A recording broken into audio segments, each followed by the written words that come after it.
Hey everyone, welcome to the recap and preview show for this weekend's race at Atlanta. We got the QuikTrip, the Folds of Honor QuikTrip 500.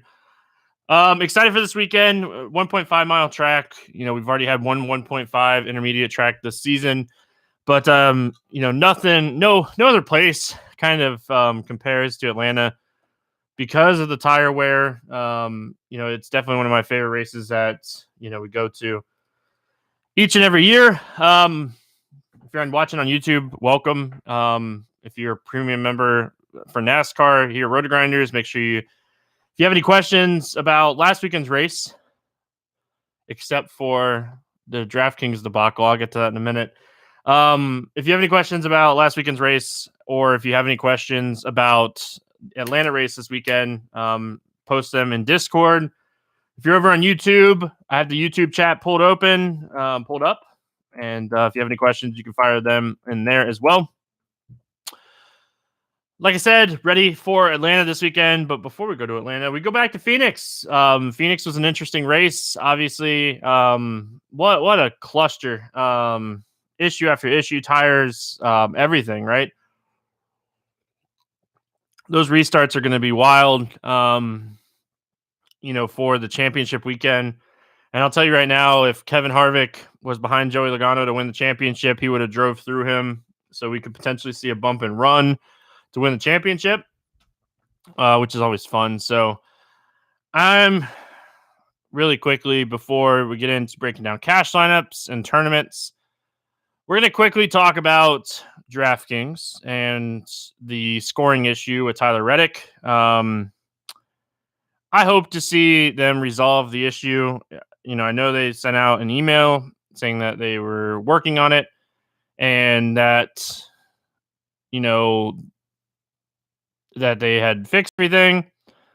But I know I went back and I looked through some contests. I know that mine's not right by any means. It's not even close. And you look at it, and Tyler Reddick, he scored a lot of fastest laps. You look at the scoring for DraftKings on the day of, and he was 14 DraftKings points short. That's a lot, especially when you have a guy that has an issue. 14 DraftKings points is a lot of points. So I'm hoping that we see them fix the issue. That would be fantastic. So we'll have to see. I think all of us are kind of hoping that it gets fixed, waiting patiently to see if it gets fixed. If I seem flabbergasted, I kind of am. So bear with me. I'm getting everything rolling here, and definitely excited. Let's go back and review some lineups. Really disappointed in FanDuel too. They filled the big tournament early the last 2 weeks, hours early, and they went down. They went down 25,000, which when you have a tournament, you're going down 25% when you filled 2 weeks in a row. It's really disappointing as well. Was definitely hoping to see them at least stay the same size. I don't think any of us kind of expected them to for it to get bigger, but we definitely wanted it to stay at least the same size, right? So it's definitely disappointing for there. I don't mind the payout structure for the tournament. I think the payout structure for the tournament's actually kind of good. When I was pulling it back up really quick. So 75K tournament prize pool, 10K to first, which means first place is only getting 13%. It pays 23% of the field, which is really nice. Top 10's under 30%. Min cash is 2x.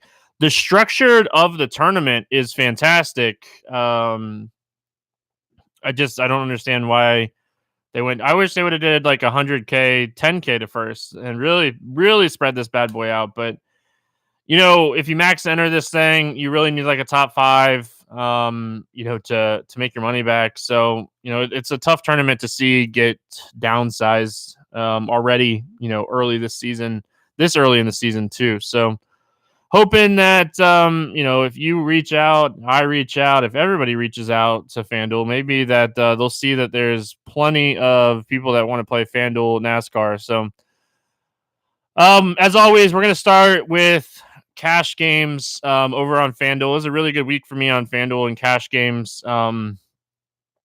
Luckily, I did not get killed by Austin Dillon wrecking. I thought I was going to get killed in cash games because of Austin Dillon wrecking, but it ended up Tyler Reddick only outscored Austin Dillon by 20 points. It's 18 points. So that obviously didn't kill me over there on FanDuel.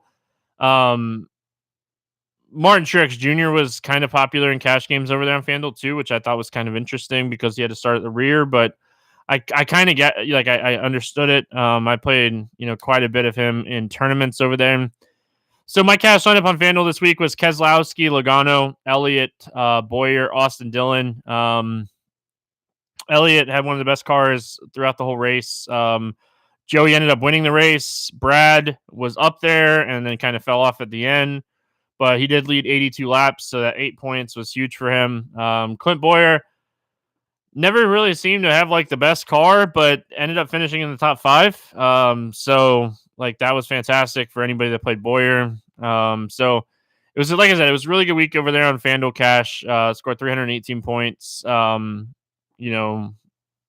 issues in double ups. Won a lot of three man tournaments and stuff like that. So definitely happy about that. I will say it kind of stunk because I played that lineup in a lot of single entry stuff, and it was doing very well before the issue with Austin Dillon. So yeah, so the winning tournament lineup over there on FanDuel. I know a few of you in Discord had the winning lineup over on FanDuel. Congratulations to you. It was 378 points. It was Kevin Harvick, Joey Logano, Chase Elliott, Clint Boyer, and Cole Custer. Kevin Harvick was really, really popular in the tournament on FanDuel. He was 12,500 at one of his best tracks. So, that was obviously a little shocking to see ownership-wise. I thought I had 30% Harvick, and I was underweight on him by 11%. Joey Logano was 28% owned.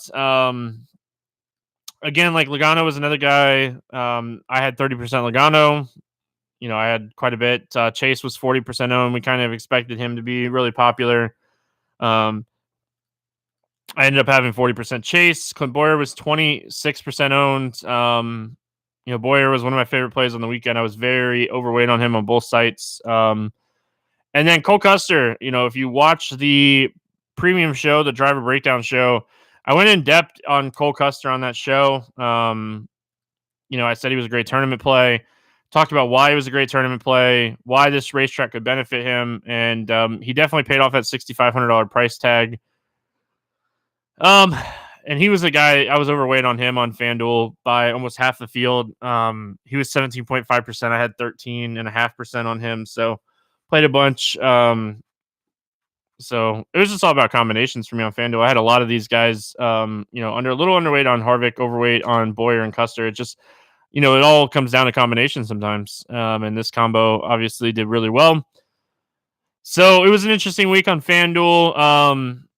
My like I said, my biggest stand on FanDuel was Clint Boyer. I played 45% Clint Boyer. I had a lot of him. I had 45% Chase, or 40% Chase. And obviously that wasn't a huge stand. Outside of that, at the top, I feel like FanDuel is just so close. I didn't have anybody over 45% on FanDuel. Played a lot of Austin Dillon, played a lot of Tyler Reddick on FanDuel. Obviously, that hurt tournaments, but overall, really good week on FanDuel. Over on DraftKings, really good week on DraftKings as well. It was really close to being a big week, and then all the wrecks happened, and then it was almost a big week again, and then Chris Buescher hit the wall. If Buescher finishes top 10, I feel like I would have had a legit chance to take down the 100K, but if I woulda, shoulda, coulda. FanDuel or DraftKings cash lineup scored 277.75 points before the stat correction. Had no issues cashing double ups, and won a lot of my head-to-heads as well. It was a good week. Clint Boyer, Chris Buescher, Austin Dillon, Chase Elliott, Kevin Harvick, Tyler Reddick. My core cash plays article was Chase Elliott, Tyler Reddick, and Austin Dillon. Obviously, Austin Dillon and Tyler Reddick wrecked, but because of the pricing, you were able to still do well if you played them. They were very popular in cash games as well. I talked about in the article playing Kevin Harvick in cash with Chase. I was saying, like, I was debating on Harvick and Kyle Busch and Denny Hamlin. I did see some Denny Hamlin cash teams. Obviously, that worked out because he got into a wreck, but outside of that, he was pretty quick. We were on the good side of variance with that one. Clint Boyer, again, 13 place differential on DraftKings is huge. Chris Buescher, even gaining 6 laps or gaining 6 positions was big for him. Kevin Harvick, finishing second, 57 fastest laps, 67 laps led. Ended up being one of the highest scoring drivers, was very helpful. There was a couple different ways to build cash this week. Depending on if you went Kyle, some people went Keselowski.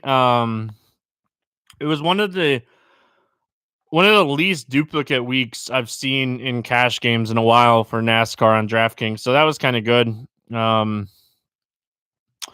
The winning tournament lineup over there on DraftKings, Cole Custer, Ty Dillon, Chase Elliott, Kevin Harvick, Joey Logano, Daniel Suarez. Cole Custer, like I was talking about on FanDuel, really good place differential play. Ended up being very optimal. Ty Dillon continued his hot streak at Phoenix and gained 10 spots. Chase Elliott and Kevin Harvick were your 2 main dominators, and then it ended up being a 3-dominator race. Joey Logano, being optimal here, and Daniel Suarez gaining 10 positions because of all the issues at the end of the race. Really did well at 5,700. I kind of hope they price Daniel Suarez up a little bit this weekend for Atlanta, so we can, maybe go underweight on him again. Not a short track, not as much stuff happens at Atlanta on an average basis. So, 3 dominators are kind of interesting. When I was breaking down the show and I was talking about it, and if you're using premium and using lineup HQ, you probably ended up with quite a few 3 dominator teams. I spent a lot of time trying to knock my 3 dominator teams down, but ended up giving in and playing, quite a few, 3 lineup, 3 dominator lineups.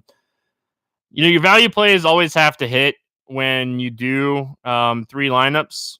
You never know what's going to happen. But your value plays when you're doing 3 dominators outside of Bristol, Martinsville and stuff, tracks that have 500 laps. Then when you're doing 2 dominators on a track like Phoenix, 312 laps normally, then your value plays are obviously going to have to hit. And that's what happened here. Like I said, Ty Dillon did really well. Cole Custer did really well. Daniel Suarez was cheap. He did really well.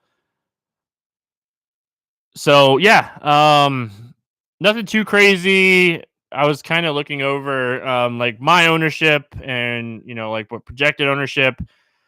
One of the things that really stood out to me as far as just overall on the weekend on DraftKings, this is for the big tournament, the $10 tournament over there, was Martin Truex Jr. Martin Truex Jr. had a lot of overall speed throughout practice and just pretty much the whole weekend. And he ended up, because he was going to the rear and starting with negative 25 points or whatever it was, ended up coming in at 5.54% owned. I think that's crazy. I thought I was going to be kind of at the field. We had him projected for around 15%. I played 12% or 11% Truex. I did not expect to be double the field. And Truex was doing really, really well before the issues. Obviously issues can happen, the variance happens, but it's definitely something to put in the back of our minds, because Truex could have easily have been a dominator and been optimal at very, very low ownership. Joey Logano was a lot less. Like, we had him projected for almost 20%. He came in at 13.26.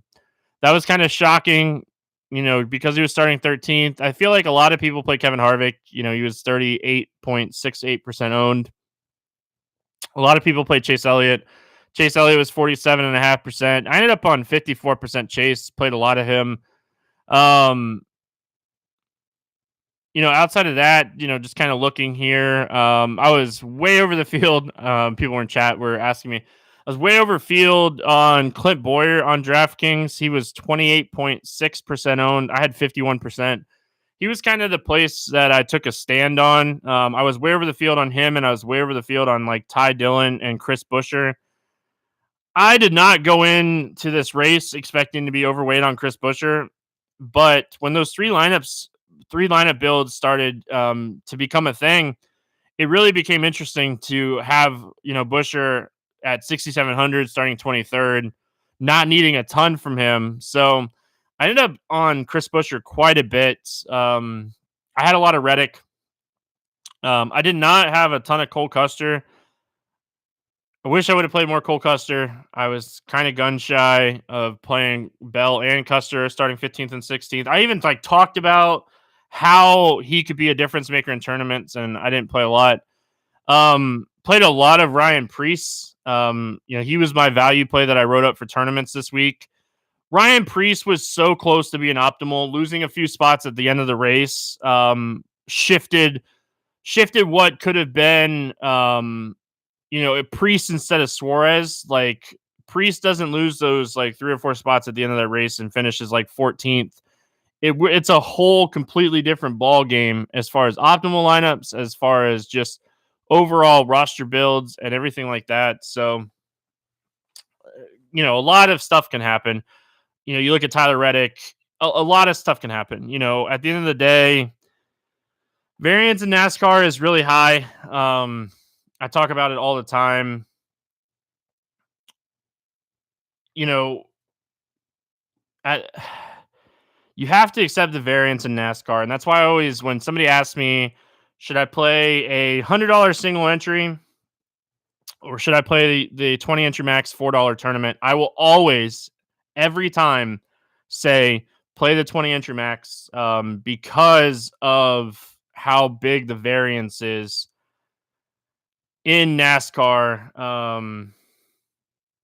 So definitely think that, when you're looking at NASCAR in general, you want more lineups. It's definitely important. So, I did have a question in chat, and I have not had a chance to look at compare practice speeds and stuff for Phoenix. I will be doing that. Not used to having the show on Tuesday. And I'm kind of I do a lot of my research for NASCAR on Wednesday morning because I don't do premium basketball on Wednesdays. So I have a lot more time. Instead of spending 3 or 4 hours working on basketball stuff, I spend a lot more time on NASCAR on Wednesdays. That's why I typically do the preview show for NASCAR on Wednesdays. And it'll be back to Wednesdays next week. So hopefully still staying free. So yeah. I don't see any questions. Again, if you have any questions about this past weekend at Phoenix, again, you can ask in the Discord or you can ask in YouTube chat. If you're over on YouTube, make sure you like the video. Just quickly looking at green flag speed, Kevin Harvick, Chase Elliott, Brad Keselowski, Joey Logano, Kyle Busch, those are your top 5. I think what will shock a lot of people that didn't watch the race, and they'll kind of write it off, but Tyler Reddick was 6th in green flag speed this past weekend. So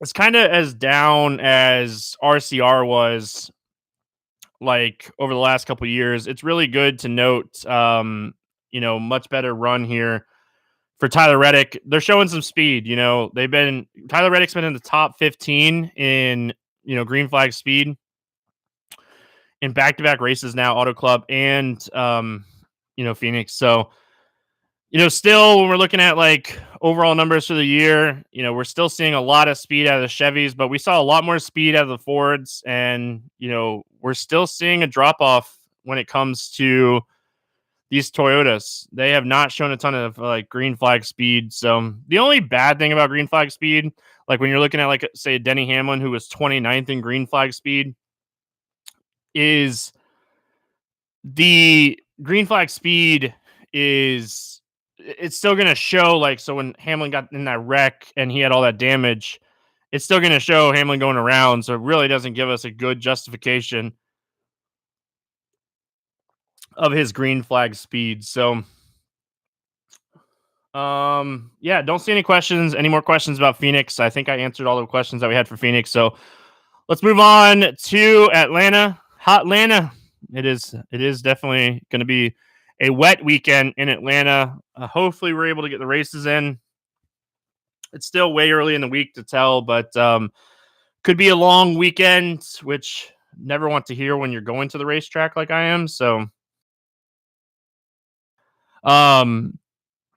yeah, just kind of hoping that the weather is okay. But we have 3 racetracks that are very close to each other: Atlanta, Charlotte, and Texas. We call them cookie cutters. They're intermediate 1.5 mile tracks. They're large oval tracks. They're very, very similar to each other. The biggest difference with Atlanta, Charlotte, and Texas really, really are close to each other as far as like comparable data. The biggest difference with Atlanta and the other 2 tracks is where you restart the restart zone, which I'll definitely touch a lot more on the premium show on Saturday. But it also is the tire wear. The tire wear. Atlanta's such an old track. The tires wear out so fast at Atlanta. So, like I said, it is a 1.5 mile large oval track. It does comp to Texas, and it does comp to Charlotte. The stages for this weekend are 105, 105, and 115. I like these stages. They're going to have to stop. These stages make it interesting because we might see people make 2 stops, and if there's no cautions, like if it's a long green flag, we might see people make 2 stops on one fuel cycle here because of the tire wear. So the tire wear, like once you get into like the 50 laps, if somebody comes in and gets tires, you're going to lose, a second a lap.